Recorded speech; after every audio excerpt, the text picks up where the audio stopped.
अबे चूतियों, नेपाल में 17 साल में 15 सरकारें बदल गई यार। 17 साल में 15 सरकारें बदल गई, कुछ पता है? ये देश दो तरह के मूर्खों में बट गया है। क्या मोदी जी के लिए भी साजिश हो रही है?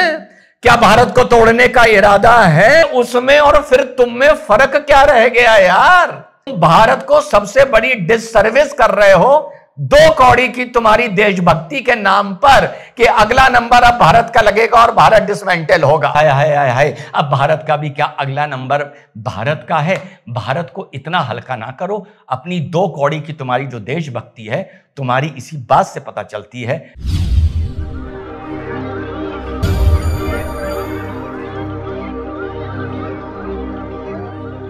तो साहब, नेपाल के सूरत हाल आप लोग फॉलो कर रहे होंगे। 5 बार मुख्यमंत्री रहे शेर बहादुर देउबा जी, और उनकी वाइफ को दौड़ा दौड़ा के मारा गया है। पीएम का घर जला दिया गया है, वहां का पार्लियामेंट जला दिया गया है, पीएम झालानाथ का घर जला दिया गया है, जिसमें उनकी पत्नी राजलक्ष्मी चित्रकार जलकर मर गई हैं। और लगभग जो जानकारी आ रही है कि 40 लोग अभी तक फायरिंग में मर चुके हैं। फौज लग गई है और फौज अब आंदोलनकारियों को वार्निंग दे रही है कि अगर आपने आगे कोई कदम उठाया तो हमें वो करना पड़ेगा जो हम करना नहीं चाहते थे। भारत में दोस्तों कई लोग ऐसा कह रहे हैं कि नेपाल में एक रेवोल्यूशन आ गई, एक क्रांति। कोई क्रांति वांति नहीं आई। सबसे पहले मैं आपको बात बताऊं, कोई क्रांति नहीं आई। ये गलत फहमी मत पालना अपने दिमाग में। भारत में कई लोग हैं ना लेफ्टिस्ट आइडियोलॉजी के, ओ क्रांति आ गई साहब, ये कुछ नहीं आया, कख नहीं हुआ। यहां पे एक प्रॉपर रेजिम चेंज ऑपरेशन हुआ है नेपाल के अंदर, एक तख्ता पलट साजिश के तहत हुआ है। मैं ये नहीं कह रहा कि ये अच्छा हुआ है कि बुरा हुआ है, that is not for me to say. हो गया। बहुत से लोगों ने मुझे बहुत सी चीजें भेजी। कुछ ने तो मुझे यह भेजा कि कुछ ऐसे जियोपॉलिटिक्स एनालिस्ट हैं जो कह रहे हैं जेन जी चीज क्या है? जेन जी तो लौंडे लौंडियां हैं, जेन जी क्या कर सकता है? और कुछ ऐसे लोग हैं जो छुटते ही ऐसे हालातों में कह देते हैं अगला नंबर भारत का है। अरे मूर्खों, अरे बेवकूफों, तुम्हें भारत की शक्ति का, भारत की रेजिलियंस का, भारत की फाउंडेशन का, तुम जब इनकी तुलना श्रीलंका, नेपाल और बांग्लादेश से करते हो तो तुम 2 कौड़ी के जियोपॉलिटिकल एनालिस्ट जितना भारत का अपमान कर रहे होते हो, शायद भारत के दुश्मन उतना अपमान नहीं करते यार। तुम लोगों को व्यूज के चक्कर में ये पता ही नहीं कि बोलना क्या है। जब श्रीलंका में कुछ होता है, बांग्लादेश में कुछ होता है, नेपाल में कुछ होता है, तो तुमको देखकर, तुम्हारे 2 कौड़ी के एनालिसिस देखकर युवा कहने पर मजबूर हो जाता है अगला नंबर भारत का है। तुम्हें पता है मूर्खो कि तुम पूरी दुनिया में भारत की ये बोल के नाक कटवाते हो। तुम पूरी दुनिया में एक खुद नैरेटिव सेट करते हो। तुम पूरी दुनिया के इकोसिस्टम को यह बताते हो कि तुम भारत में यह कर सकते हो, या भारत में भी ऐसे हालात पैदा किए जा सकते हैं जैसे श्रीलंका में है, नेपाल में है या बांग्लादेश में है। मीडिया हमें बता रहा है कि जेनजी जो है ना, नए नए बच्चे 20-25 साल के, ये नए बच्चे आए, ये बड़े दुखी थे, बड़ा आक्रोश था इसमें कि उनका इंस्टाग्राम काम नहीं कर रहा। तो उन्होंने बोला चलो इंस्टाग्राम काम नहीं कर रहा, फेसबुक काम नहीं कर रहा, चलो इतना गुस्सा आता है हमें क्योंकि हम इतने ज्यादा वी आर सो पावरफुल, एक काम करते हैं तख्ता पलट कर देते हैं, एक काम करते हैं किसी के घर में घुस के उसकी बीवी को जिंदा जला देते हैं। ये मीडिया आपको ये स्टोरी समझा रहा है। This is what the media is telling you. Gen Z Gen Z Gen Z, हर जगह जेनजी जेनजी, कोई जेनजी फैंजी नहीं है। ये देश 2 तरह के मूर्खों में बट गया है। एक मूर्ख वो है जो कहता है कि देखना श्रीलंका जैसे हालात, बांग्लादेश जैसे हालात और नेपाल जैसे हालात भारत में भी होंगे। एक वो वर्ग है। और दूसरा 2 कौड़ी के जियोपॉलिटिकल एनालिस्ट और वगैरह वगैरह और एनालिस्ट हैं जो कहते हैं क्या अगला नंबर भारत का लगने वाला है? क्या मोदी जी के लिए भी साजिश हो रही है? क्या भारत को तोड़ने का इरादा है? जो ऑस्ट्रियन, जिसका मैंने अभी प्रोग्राम बनाया था, जो एक ऑस्ट्रियन एनालिस्ट और इकोनॉमिस्ट है जिसने भारत का नक्शा निकाला और कहा भारत को डिसमेंटल कर दो, अबे उसमें और फिर तुम में फर्क क्या रह गया यार? तुम्हारी देशभक्ति तुम्हें यह सिखानी चाहिए कि हमारी तुलना बांग्लादेश से, नेपाल से और श्रीलंका से करोगे, भारत जैसी विश्व शक्ति की? यार बड़े दो कौड़ी की तुम लोग की एनालिसिस है। एक तरफ कहते हो विश्वगुरु बनने जा रहे हैं, एक तरफ कहते हो भारत महाशक्ति बनने जा रहा है, एक तरफ कहते हो कि भारत चौथी सबसे बड़ी इकोनॉमी बन गया और तीसरी बनने जा रहा है, एक तरफ किसी दिन कहते हो भारत आत्मनिर्भरता में कहां पहुंच रहा है, एक तरफ कहते हो भारत आसमान पर पहुंच रहा है, एक तरफ कहते हो दुनिया भारत के भरमोश से डर गई, और दूसरी तरफ दो कौड़ी के तुम लोग भारत की नाक काटने के लिए वीडियो बनाने बैठ जाते हो कि अगला नंबर क्या भारत का है। अबे तुम भारत को सबसे बड़ी डिससर्विस कर रहे हो दो कौड़ी की तुम्हारी देशभक्ति के नाम पर कि अगला नंबर अब भारत का लगेगा और भारत डिसमेंटल होगा।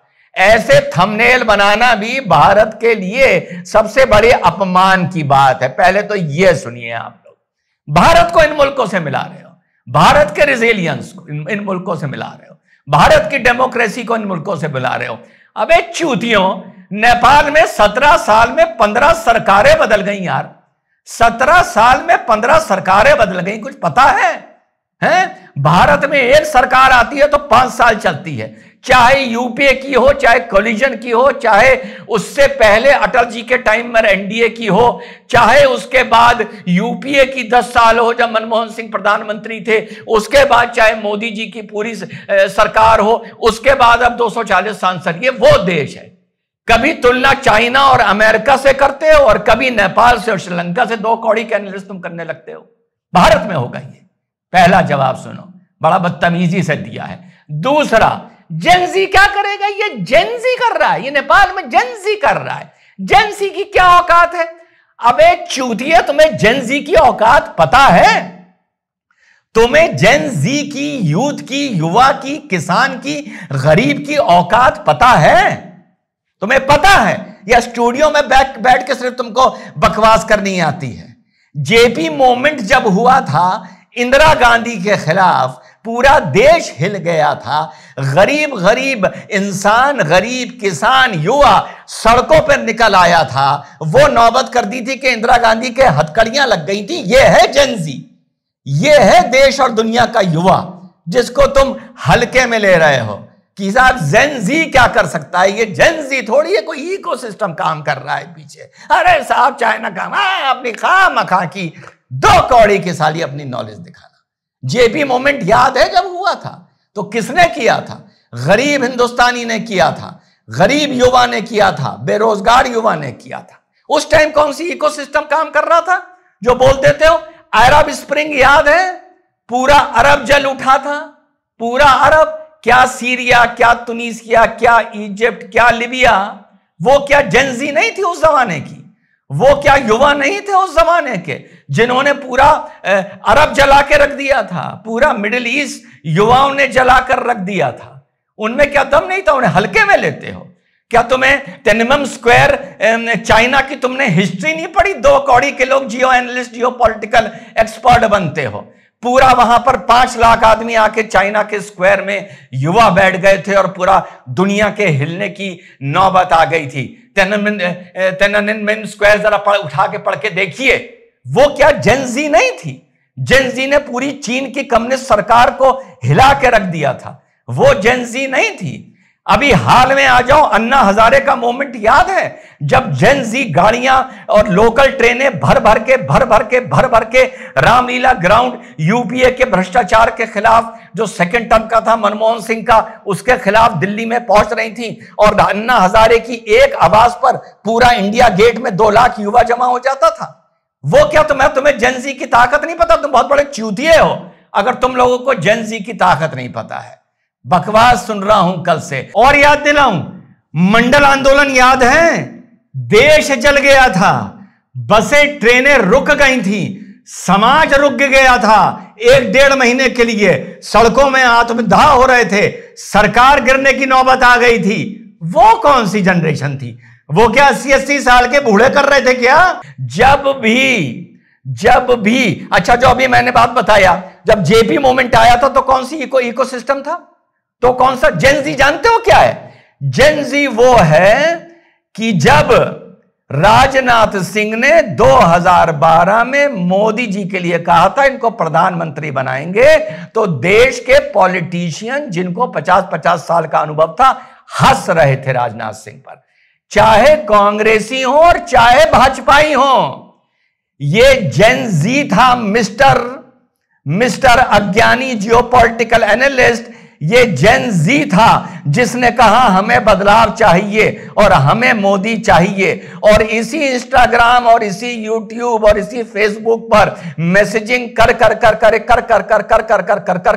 नरेंद्र मोदी को देश का सिंपल मेजॉरिटी में पहला आजादी के बाद भाजपा का या जनसंघ का या आरएसएस का एक सिंपल मेजॉरिटी लाके प्रधानमंत्री बना के कुर्सी पर बिठा दिया था।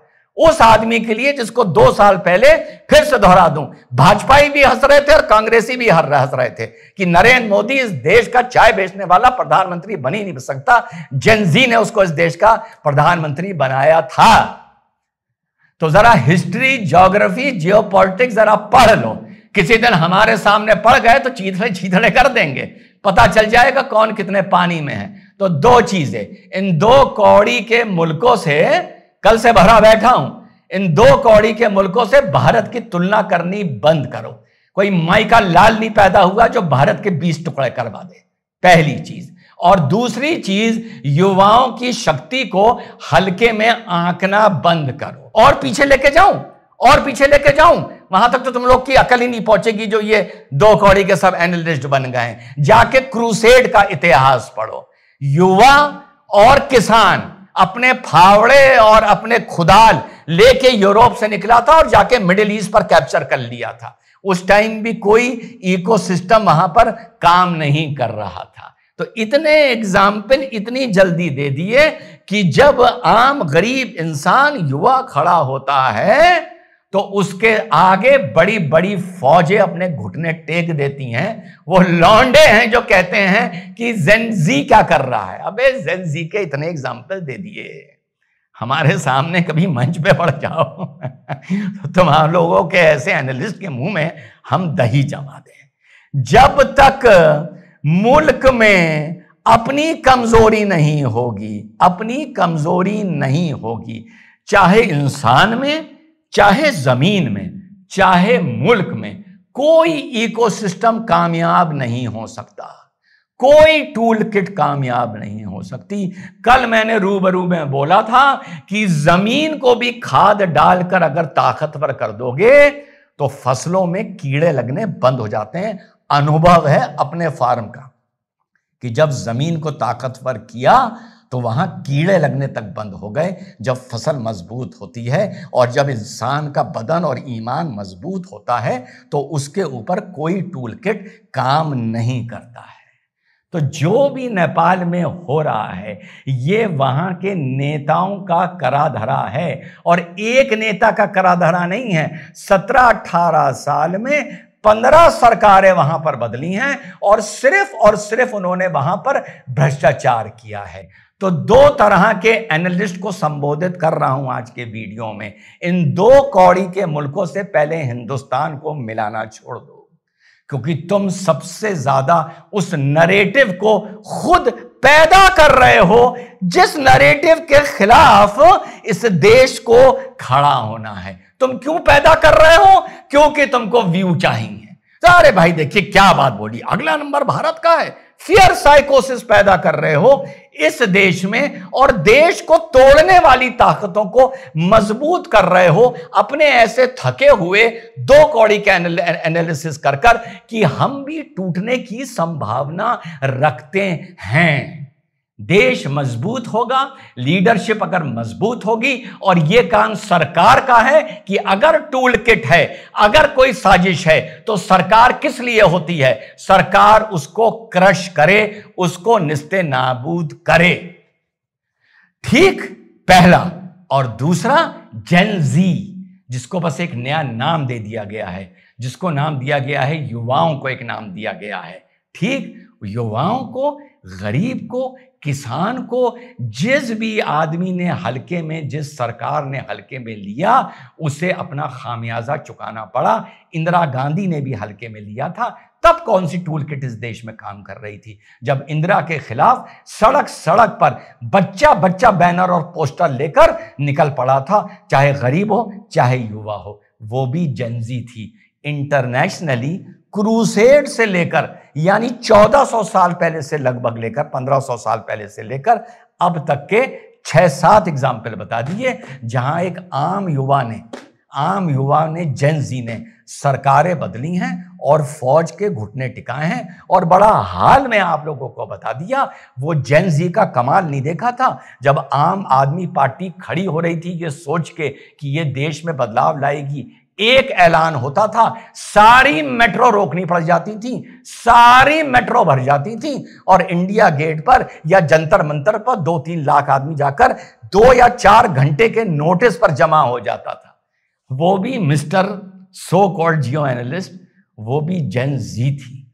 तो देश को इन चीजों से सिर्फ एक संदेश लेना चाहिए कि जो जेन जी है, जो युवा है, जो गरीब है, उसकी महत्वाकांक्षाओं को ना कुचलो और उसकी महत्वाकांक्षाओं, जो भी उसकी उम्मीदें हैं, उस पर खरा उतरो। बस इतना लेना चाहिए। ये नहीं लेना चाहिए कि हाय हाय हाय हाय हाय अब भारत का भी क्या, अगला नंबर भारत का है। भारत को इतना हल्का ना करो। अपनी 2 कौड़ी की तुम्हारी जो देशभक्ति है, तुम्हारी इसी बात से पता चलती है कि तुम भारत को ऐसे मुल्कों से मंडे को मिलाते हो, ट्यूसडे को विश्वगुरु बनाते हो, फ्राइडे वेडनेसडे को कहते हो कि अमेरिका का भूसा भर देंगे, थर्सडे को कहते हो कि चाइना का भूसा भर देंगे, और फिर फ्राइडे को कहते हो क्या भारत टूट सकता है। तुम लोगों की एक्सपर्ट और तुम लोगों की अकल यार मुझे समझ में नहीं आती। बहुत अच्छा है कि कोई अपने मन से बोल रहा है, कोई अपने मन से बोल रहा है। सामने आ जाए तो तार तार कर दूं।